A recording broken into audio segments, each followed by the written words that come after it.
زنا کر کے کہنے لگا مجھ سے زنا ہو گیا، حج جاری کریں. نبی کے پاس آیا اور آپ نے چہرہ موڑ لیا، پھیر لیا چہرہ. کیا مطلب؟ اشارہ تھا کہ اگر ہوا ہے تو اللہ کے ساتھ جا کے توبہ کرو، مجھے کیوں بتا رہے ہو؟ اس کو پسند نہیں کیا آپ صلی اللہ علیہ وسلم نے. آج پیر صاحب بہت سے علاقوں میں ایسے بنے ہوئے ہیں کہ یہ ہمیں بخشوائیں گے، ان کو بکرے دو، ان کو چڑھاوے دو، ان کو نذرانے دو، ان کو دمبے کھلاؤ، یہ ان کے کندھوں پہ ہم پل صراط پہ پار ہو کے جائیں گے. یہ پیر خود نہیں بچے گا، تمہیں کہاں سے بچائے گا؟ اس کی حرکتیں دیکھو تم، جو اس طرح کی حرکت، جو انسانوں کو اللہ سے ملانے کے بجائے اپنے آپ نیک بندہ نہیں ہو سکتا. ما کان لبشر ان یکلمہ، ما کان لبشر ان یؤتیہ اللہ الکتاب والحکمہ.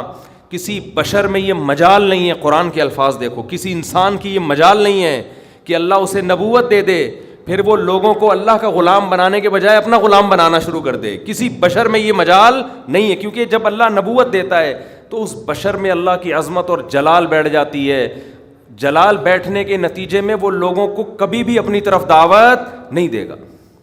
صحابی نے دیکھا اونٹ نے نبی کو سجدہ کیا تو صحابہ نے عرض کیا یا رسول اللہ آپ ہمیں بھی اجازت دیں سجدہ کروں. آپ نے فرمایا نا نا نا نا نا. آج بتاؤ کوئی کسی جاہل پیر کے ساتھ یہ منظر ہو، کوئی جانور آ کے سجدہ کر لے، وہ تو خوشی سے پاگل ہو جائے گا. وہ تو کہے گا دیکھو جب یہ کر رہا ہے تو تم کیوں نہیں کر رہے.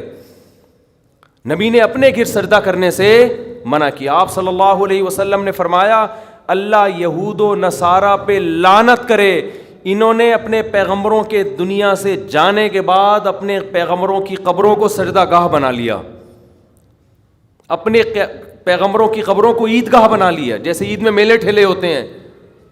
اسی وجہ سے پیغمبر صلی اللہ علیہ وسلم کی قبر پہ میلے ٹھیلے رش لگا کے بیٹھنا اس کی اجازت نہیں ہے. بس صلاۃ و سلام پڑھیں اور وہاں سے نکل جائیں. کیسی حفاظت کی. دنیا میں سب سے افضل انسان، جس سے افضل اس کائنات میں کوئی پیدا ہوا ہی نہیں، وہ محمد صلی اللہ علیہ وسلم ہے. لیکن آپ کی قبر پہ نہ کبھی سجدہ ہوتا ہے، نہ کوئی میلے ٹھیلے لگتے ہیں، نہ آپ کی قبر کی طرف رخ کر کے آپ سے دعائیں مانگی جاتی ہیں. یہی آپ کے سب سے افضل ہونے کی سب سے بڑی دلیل ہے کہ انہوں نے اپنی عبادت نہیں کروائی. کبھی ہم قبر پہ یہ نہیں کہتے کہ یا رسول اللہ آپ ہماری مدد کر دیں، یہ شرک ہے. صحابہ نے ہمیشہ نبی سے دعا کی درخواست کی ہے کہ آپ اللہ سے یہ درخواست کر دیں. دیکھو قرآن کے الفاظ، بس یہ آیت پڑھ کے بیان ختم کرتا ہوں. وَلَوْ أَنَّهُمْ إِذْ ظَلَمُوا أَنفُسَهُمْ جَاءُوكَ فَاسْتَغْفَرُوا اللَّهَ وَاسْتَغْفَرَ لَهُمُ الرَّسُولُ لَوَجَدُوا اللَّهَ تَوَّابًا رَحِيمًا. پیغمبر کی پوزیشن کو واضح کیا قرآن نے کہ اگر ان سے اپنی جان پہ ظلم ہو، گناہ کر بیٹھیں، تو اگر یہ اللہ سے توبہ کریں گے یا آپ کے پاس آئیں گے اور آپ بھی اللہ سے ان کے لیے توبہ کریں گے تو یہ اللہ کو غفور اور رحیم پائیں گے. کیا مطلب؟ یہ نہیں کہا کہ نبی کو غفور رحیم پائیں گے، نہ نہ، یہ گناہ معاف کرنا یہ نبی کا وظیفہ نہیں ہے. نبی کے پاس اگر آپ جائیں گے تو اس لیے کہ یا رسول اللہ آپ اللہ کے نیک بندے ہیں، آپ اللہ سے ہمارے لیے دعا کریں. ہم بھی کر رہے ہیں، آپ بھی کریں دعا. تو نبی کے لیے جب آیا تو وَاسْتَغْفَرُوا الرَّسُولَ نہیں ہے کہ رسول سے استغفار کریں، نہ نہ نہ، رسول بھی کس سے استغفار کریں گے؟ اللہ سے. علماء کہتے ہیں درود شریف جو ہم پڑھتے ہیں نا، اللہم صلی علی محمد، اے اللہ محمد صلی اللہ علیہ وسلم پر رحمتیں بھیج، اس درود میں عقیدہ توحید اور زیادہ راسخ ہو جاتا ہے کہ ہمیں یہ سکھایا گیا ہے کہ جیسے ہم اللہ کی رحمت کے محتاج، پیغمبر صلی اللہ علیہ وسلم بھی اللہ کی رحمت کے محتاج ہیں. ہاں ہمارے درود کے محتاج اگرچہ نہیں ہیں، ہمیں جو حکم دیا جاتا ہے وہ اس لیے تاکہ ہم بھی سمر جائیں، لیکن ہمیں حکم دیا کہ اللہ سے دعا مانگو کہ آپ پر خصوصی رحمتیں نازل فرمائے. اس سے پتہ چلتا ہے کہ نبی بھی کس کے محتاج ہیں؟ اللہ کی رحمت کے محتاج. ہمیں دعا کا حکم دیا گیا اور ظاہر ہے اس لیے دیا گیا کہ یہ دعا اللہ قبول کرے گا اور اپنے نبی پر رحمتیں بھیجے گا. تبھی نبی نے فرمایا جو مجھ پر میرے لیے رحمت کی دعا کرتا ہے اللہ اس پہ 10 رحمتیں بھیجتے ہیں. اس سے پتہ چلا کہ نبی بھی یہ چاہتے تھے کہ مجھ سے نہ مانگا جائے بلکہ میرے لیے کس سے مانگا جائے؟ اللہ سے. میں نے جو کہا ہماری دعا کے محتاج نہیں، مطلب یہ ہے کہ ہم اگر دعا نہیں مانگیں گے تو اس خوش فہمی میں نہ رہیں کہ اللہ کی رحمت نبی پہ نہیں ہوگی، تو پھر بھی ہوگی. لیکن ہمیں دعا مانگنے کا حکم اس لیے دیا گیا تاکہ یہ کانسیپٹ اچھی طرح ہمارے دماغ میں بیٹھ جائے کہ ہم نے بھی نبی سے نہیں مانگنا بلکہ نبی کے لیے بھی کس سے مانگنا ہے؟ اللہ سے مانگنا ہے. اور نبی اس پہ خوش ہو رہے ہیں کہ میرے لیے کس سے مانگا کرو؟ اللہ سے. خوشخبریاں دے رہے ہیں کہ تم میرے لیے اللہ سے مانگو گے.